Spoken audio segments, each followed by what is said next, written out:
E aí a gente começou a ver, a partir de 2010, a acupuntura ser recomendada para fibromialgia no guideline europeu de EULAR. A gente começou a ver a acupuntura ser recomendada para manejo de dor lombar crônica no guideline da Associação Americana de Medicina em 2017. A acupuntura agora ser recomendada condicionalmente para osteoartrite de joelho no guideline do Colégio Americano de Reumatologia, né? Então, começou-se a ter a presença da acupuntura nos guidelines dos últimos 10 anos para cá, e a gente está numa ascensão, né? E aí, o bacana, Daniel, é porque, assim, quando a gente pensa a acupuntura ela pode ser entendida como uma intervenção sobre diferentes olhares ou diferentes referenciais teóricos, né? A acupuntura ela pode ser praticada de acordo com o referencial da medicina clássica chinesa, né? Então, pré-Mao Tse-tung. Ela pode ser praticada no referencial da medicina tradicional chinesa dos anos 45 em diante do Mao Tse-tung, né? Ela pode ser praticada no referencial ocidental da acupuntura, como o dry needling, a acupuntura neurofisiológica, neurocientífica.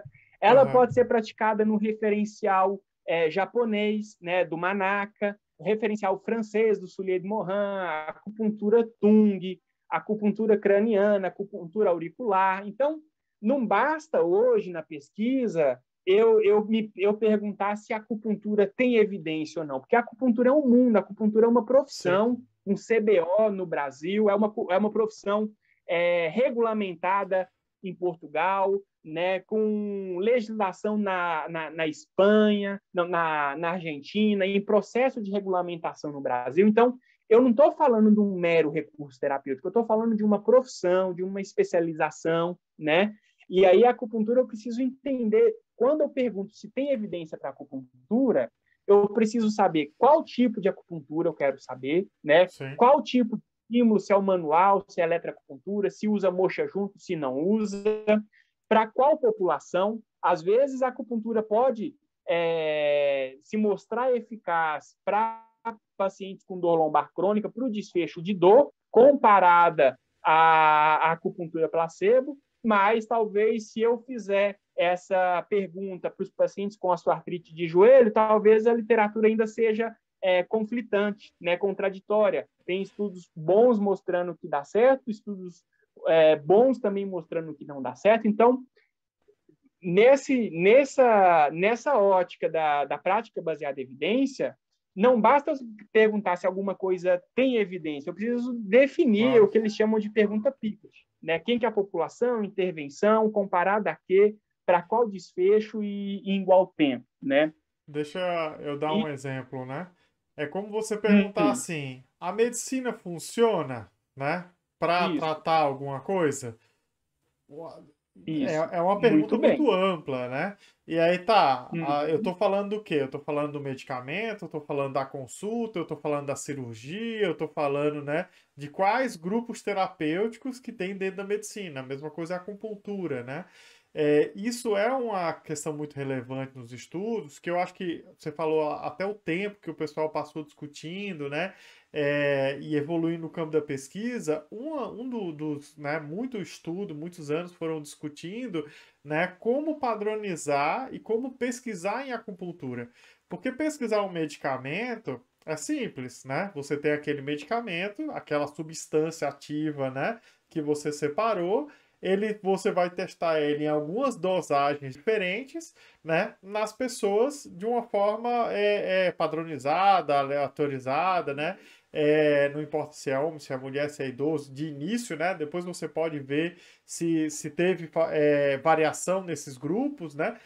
Mas é aquele medicamento que tem uma substância única que você muitas vezes testa com diferentes quantidades e normalmente tem um placebo, né? Que é uma substância inerte para ser um comparador, né? Mas quando eu vou estudar a acupuntura, né? Ela não é uma pílula que eu dou para a pessoa, né? Cada acupunturista, por exemplo, né? Ele atua diferente, né? ele tem um raciocínio lógico, né, digamos assim, uma escolha de pontos, por exemplo, um protocolo diferente. Então, quando eu faço assim, eu tenho uma pesquisa de acupuntura para ver se a acupuntura funciona. Normalmente, essa conclusão é errada. Eu tenho que saber se aquele protocolo feito por aquelas pessoas funcionaram naquele grupo, né? Inclusive, tem uma pesquisa muito interessante, acho que foi até você que compartilhou num grupo, né, das PICs, né, mostrando, né, que quanto maior o tempo de formação, né, quanto maior a quantidade de formação do acupunturista, né, que aplica a técnica, né, você tem uma efetividade diferente, né? Então, se é uma pessoa que tem um treinamento muito rápido, de algumas horas, né, ele vai ter um nível de efetividade, né, ou de eficácia. Se você tem uma pessoa com uma formação ampla, longa, de anos, isso vai ser diferente. Então, assim, não é uma pergunta simples. A acupuntura funcionou para aquilo. E aí eu faço uma revisão sistemática, jogo tudo no mesmo balaio e eu tiro uma resposta única, né? Então, qual foi o protocolo que foi usado? Pode ser que dentro desse balaio, um protocolo tenha um efeito muito bom e um outro protocolo tenha um efeito, né, que não tenha efeito nenhum, ou até um efeito negativo. Eu não posso juntar essas coisas todas num balaio só, né? Então, É. e isso eu acho que é interessante para a gente pensar assim como o acupunturista, né, pode utilizar as evidências, né? Qual a importância do acupunturista, né, conhecer as pesquisas, né? Eu acho que é uma pergunta Vamos, interessante. sim. Eu Agora, só eu não sei se... queria fazer um complemento, e aí a gente pode ir para as Claro, perguntas. É, é, Você citou da revisão, né? É muito importante a gente ter num grupo aquela pessoa que seja expert em metodologia, né? Que entenda de revisão sistemática, de meta-análise, mas a gente precisa ter aquela pessoa que é expert na intervenção que está sendo pesquisada. Então, não adianta um grupo de pesquisadores que não possui conhecimento e formação em acupuntura querer fazer pesquisa sobre acupuntura. Vai deixar um viés, né? Vai deixar um desenho que vai ser fragilizado na questão dos critérios de inclusão, de exclusão, de interpretação, de como categorizar, agrupar os resultados. Né? Então, a própria Cochrane, né, ela recomenda que no grupo que vai desenvolver aquela revisão, ela tem o expert daquela metodologia, o expert dos instrumentos de medida dos desfechos, o expert das intervenções e da comparação, né? Para que a gente realmente tenha um estudo de qualidade. Você pode ser um exímio pesquisador que entenda tudo sobre metodologia científica, mas se você não entender se aquela intervenção, o protocolo está adequado ou não está adequado, isso deixa a sua análise do estudo fragilizada, porque você vai estar emitindo um julgamento e taxando uma intervenção, talvez de ineficaz ou de eficaz, sem saber se aquele protocolo de intervenção ele reproduz o que acontece na prática clínica real, né? Então, eu vi aí muitos colegas perguntando, mas olha, a medicina chinesa, ela entra, né? A noção de Qi, de meridianos, de diagnóstico sindrômico, ela entra nos estudos? E aí, gente, eu digo que sim, tá? Então, a OMS, desde os anos 90, ela vem formando grupos de trabalho para padronização dos termos, para padronização dos itens mínimos para formação, da padronização para pesquisa. E ela traz um material muito rico e que comumente não nos é ensinado nos cursos de formação, né? Para vocês entenderem a importância da OMS, né? Então, a OMS é uma agência da ONU e que ela busca a paz no mundo através da saúde. Então, a OMS ela tem os Estados-membros e ela é promotora, ela é propositora de diretrizes, de políticas públicas, né? Então, as práticas integrativas e complementares, a inserção da acupuntura no SUS não é uma invenção do Brasil, é uma diretriz que você tem na OMS desde a Alma Ata, né, para reconhecimento das medicinas tradicionais. Você já tem isso acontecendo na Inglaterra, nos Estados Unidos, na Alemanha. O Brasil foi demorar para conseguir institucionalizar isso no nosso sistema, tá certo? Mas a OMS, agora recentemente, em 2022, ela fez uma atualização dos termos internacionais de medicina tradicional chinesa. Então, você já encontra nos estudos de melhor qualidade o referencial teórico da medicina chinesa sendo usado para individualização do tratamento com acupuntura. Olha só um exemplo, o estudo de 2020 publicado na BMJ sobre o efeito da acupuntura comparado ao tratamento habitual e o placebo para tratamento da migrânia sem áurea, né, que é a enxaqueca, tá?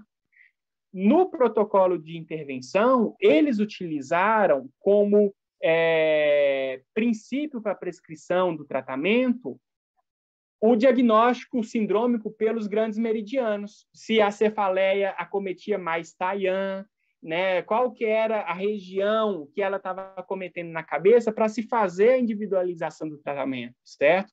A gente não pode esquecer que as universidades de medicina tradicional chinesa, né, elas estão fazendo pesquisas com a acupuntura. Então, a gente não pode ser inocente de achar que um pesquisador lá na China, né, que já está inserido numa cultura onde as pessoas praticam Qigong na praça, Tai Chi, que viu sua avó, seu avô, seu pai, sua mãe se tratar com acupuntura e medicina chinesa, onde tem hospitais de medicina tradicional chinesa, né, de achar que ele não vai conseguir fazer uma pesquisa usando o referencial da medicina chinesa. É lógico que a gente tem muita pesquisa que ela usa só protocolos gerais, sem individualização, né? Mas isso já foi superado desde os anos 2000, tá certo? Mas a gente tem muita pesquisa de qualidade que usa esses termos da medicina chinesa, tá certo? Inclusive, a nova CID-11, que substituiu a classificação internacional da doença da 10ª edição, ela incluiu um capítulo suplementar sobre diagnósticos da medicina chinesa. Então, ela traz lá, acho que mais 60 códigos de diagnóstico, e aí você pode fazer o diagnóstico tanto pelas síndromes como pelos padrões da medicina chinesa. Agora, qual que é o problema, Daniel? A gente não tem uma acurácia diagnóstica entre os acupunturistas, né? Então, tem um acupunturista inglês, o Hugh McPherson, que até morreu com câncer de pâncreas, mas foi um dos maiores pesquisadores sobre acupuntura no mundo, trouxe grandes contribuições, né, para a nossa profissão. Ele fez vários estudos comparando a acurácia diagnóstica entre acupunturistas médicos, acupunturistas, fisioterapeutas, enfermeiros, dentistas, veterinários, acupunturistas de formação livre, né? E aí, como é que eram esses estudos? Eles pegavam, por exemplo, um caso, né, de um paciente, aí trazia lá todos os dados, as fotos da língua, a sintomatologia, os dados do pulso, e aí na hora, Daniel, que vários acupunturistas analisavam esses achados e davam seu diagnóstico, você não tinha uma consistência nos diagnósticos. Você tinha uma variabilidade muito grande, né? E aí, o que ele fez? Qual foi o próximo passo do estudo dele? Será que se eu fizer um curso de formação, de nivelamento, eu consigo aumentar a acurácia diagnóstica? Uhum. E aí, ele fez esse nivelamento, curso aí de algumas horas, né? E aí, depois que ele trazia um outro caso, essa acurácia diagnóstica ela já estava melhor. E eu acho que no nosso dia a dia a gente enfrenta isso também, né? Sim. Porque é muito difícil a gente se comunicar com um colega. Eu tive a minha formação mais baseada na acupuntura da escola francesa, do Soulier de Morin, né? Que foi o Zengil Dachen, né? 1600 em diante, né? Que ele se baseou nessa obra.